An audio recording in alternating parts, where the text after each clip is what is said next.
থাকে। আসসালামু আলাইকুম। আমায় নহে শুধু ভালোবাসো, ভালোবাসো মোরকা।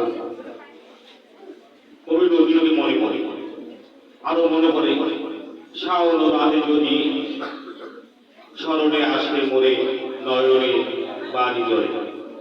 ধন্যবাদ জানাচ্ছি অত্র বিদ্যালয় সম্মানিত উপস্থাপক রিয়াজ স্যারকে। আজকের এই অনুষ্ঠানে 2025 সালের এসএসসি পরীক্ষা বিদায় অনুষ্ঠানে মঞ্চে উপবিষ্ট রয়েছেন আজকের অনুষ্ঠানের সভাপতি আসীন প্রাপ্ত অত্র বিদ্যালয়ের সম্মানিত প্রধান শিক্ষক মোহাম্মদ গোলাম রব্বানী স্যার। আজকের অনুষ্ঠানে উপস্থিত রয়েছেন অত্র বিদ্যালয়ের সহকারী প্রধান শিক্ষক মোহাম্মদ জিদুল স্যার। উপস্থিত রয়েছেন আমার প্রিয় সিনিয়র শিক্ষক মোহাম্মদ শহীদুল আলম স্যার। উপস্থিত ছিলেন মোহাম্মদ আবুল কালাম আজাদ স্যার এবং উপস্থিত রয়েছে অত্র বিদ্যালয়ের সম্মানিত অন্যান্য শিক্ষক ও শিক্ষিকা মণ্ডলী। সকলকে আমার মনের অন্তঃস্থল থেকে গভীর শ্রদ্ধা এবং সম্মান এবং ভালোবাসা জানিয়ে আজকের এই বিদায় লগ্নে এই বিদায় অনুষ্ঠানে দুটো একটি কথা আমি না বললেই নয়, যা আমি উপস্থাপন করার চেষ্টা করছি। আরো ধন্যবাদ জানাচ্ছি আমার সন্তান সমতুল্য কচিকাচা সকল শিক্ষার্থীদেরকে। আসলে তোমরা আমাদের এই চোখের মণি, তোমরা আমার চোখের আলো। তোমাদের ছাড়া আমি চোখে কিছুই দেখি না। অতএব আমার চোখ যেন তোমাদের ভবিষ্যৎ, এটাই সবসময় আমাদের সকল শিক্ষকের জল্পনা কল্পনা, স্বপ্ন এবং বাস্তবতা। সত্যি বাদশাহ আলমগীরকে মনে পড়ে। সেদিন বাদশাহ আলমগীর সেই ইংলিশ শিক্ষকে বলেছিলেন, আজ থেকে চির উন্নত হলো শিক্ষাগুরু সে, সত্যি তুমি মহান উদার বাদশাহ আলমগীর। সেই উদারতা, সেই মহান বাদশাহ আলমগীর যাদেরকে আশীর্বাদ করেছে, আমরা আদরের করে বক্তব্য দেব।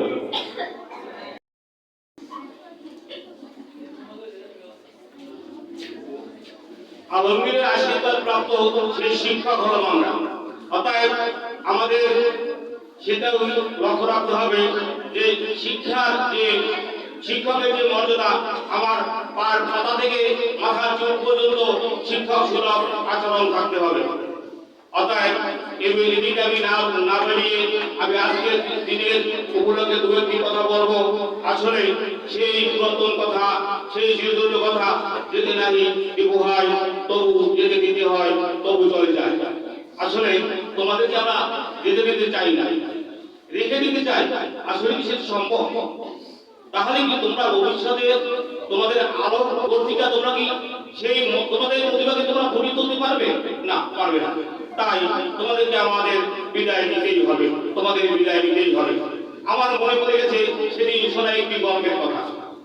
আমি দেখেছি বা শুনেছি একটি লোক, সে বাগানে গিয়েছিল কিছু হারানো মানিক বা কোনো কিছু খুঁজে পাওয়া যায় কিনা সেই সমস্ত জিনিস কুড়িয়ে পাওয়ার জন্য।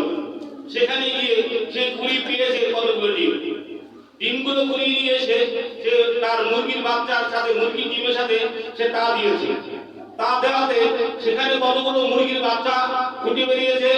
আর ওই যে জঙ্গল থেকে কুড়িয়ে আনা ডিম, সেখান থেকেও একটি বাচ্চা বেরিয়ে যাচ্ছে। ওই বাচ্চাটিও মুরগির বাচ্চার মতো হাতে কেউ কেউ করে কুচকুচ করে, মানে এখানে সেখানে তারা বিভিন্ন ধরনের খাদ্য খুঁজে বেড়ায়, খায়। এক সময় ওই বিরল প্রজাতির যে অনুপ্রাকৃতিক বাচ্চাটি, সেটি একটু বড় হলো, কিন্তু সে কিন্তু নিজেকে মুরগির বাচ্চার মতনই মনে করতেছে। এক সময় সে হাঁটতে হাঁটতে হাঁটতে হাঁটতে তার সেই পুরোনো জায়গায় চলে গেল। সেখানে যাওয়ার পরে তার যে প্রতিবেশী বা তার যার বংশধর যারা রয়েছে, তারা দেখে বললো যে তুই তো ঈগলের বাচ্চা। ঈগলের বললো, তুই কেন মুরগির বাচ্চার সাথে হাঁটো? তুই তো উঠতে পারো। না, আমি মুরগির বাচ্চা, আমি উঠতে পারি না।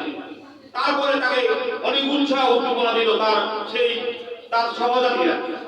তাহলে সহযাত্রীরা যখন তাকে উৎসাহ উদ্দীপনা দেওয়ার পরে সেই ঈগলের বাচ্চাকে আস্তে আস্তে সে কিন্তু উঠতে পারতেছে। এর অর্থ কি? আমাদের এই শিক্ষার্থীদের মাঝে সবগুলোই মুরগির বাচ্চা নয়, এর মধ্যে দুই ওদেরকে আমরা বন্দি খাঁচায় আবদ্ধ করে রাখতে চাই না। ঈগলের বাচ্চাকে আমরা ঈগলের বদলে ওদেরকে পাখা মেলিয়ে মুক্ত আকাশে আমাদের সেই শূন্য আকাশে উড়িয়ে তাদের সেই আকাশ সীমা জয় করে তারা যেন ভবিষ্যৎ জীবনকে উজ্জ্বল করতে পারে, সেজন্যই আমাদের এই আজকের বিদায় অনুষ্ঠান। ধন্যবাদ জানাচ্ছি প্রধান শিক্ষককে, ধন্যবাদ জানাচ্ছি সকল অডিয়েন্সকে এবং তোমাদেরকে। আমি আরো একটি গল্প বলবো। আমি গিয়েছিলাম একটি চিড়িয়াখানায়।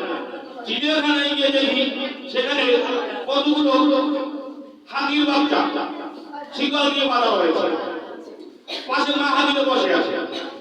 ওগুলো যেতে চায় ছুড়ে, মা হাতিটা কোনো প্রকার সাহায্য করছে না।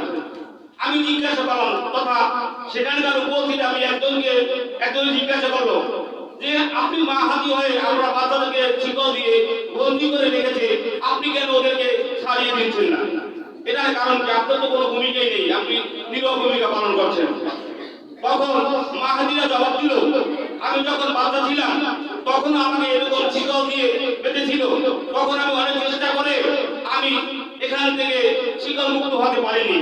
অতএব আমার মানসিকতা এরকম যে ওদেরকেও আমি শিকলের এই থেকে আমি বিচ্ছিন্ন করে নিতে পারবো না। অতএব যে মাঝি সেই নদীতে নৌকা চালায় আর যে মাঝি সমুদ্রে নৌকা চালায়, মাঝির বৈঠা এবং নৌকা কিন্তু এক, কিন্তু আত্মবিশ্বাস এবং জাতির প্রতিষ্ঠা এক নয়। অতএব তোমাদের আত্মবিশ্বাস থাকতে হবে, তোমরা শিকল ছেড়ে দিতে পারবে। ওই মা হাতির মতন ছোটবেলায় তোমাকে যা শেখানো হয়েছে, তোমার মা বাবা, তোমার পরিবেশ, তোমার আত্মীয় স্বজন শিখিয়েছে, তোরা উঠতে জানো না, তোরা শিকল ভাঙতে জানো না, তোরা বন্দি কাজে আবদ্ধ থাকতে চাও, তোদের সীমারেখা এ পর্যন্তই। আমরা তোমাদেরকে কোনো সীমারেখা দিতে চাই না, তোমাদের কোনো লিমিট নাই। আর তোমরা আনলিমিটেড, তোমরা উড়ে বেড়াও, তোমরা আজকে মুক্ত। তোমাদের এর ভিতরে ঈগলের বাচ্চা রয়েছে, তোমরা চেষ্টা করলে তোমরা তুলে দিতে পারবে। অতএব মা হাতির মতন বসে থাকার মতন সুযোগ আমাদের কারণেই।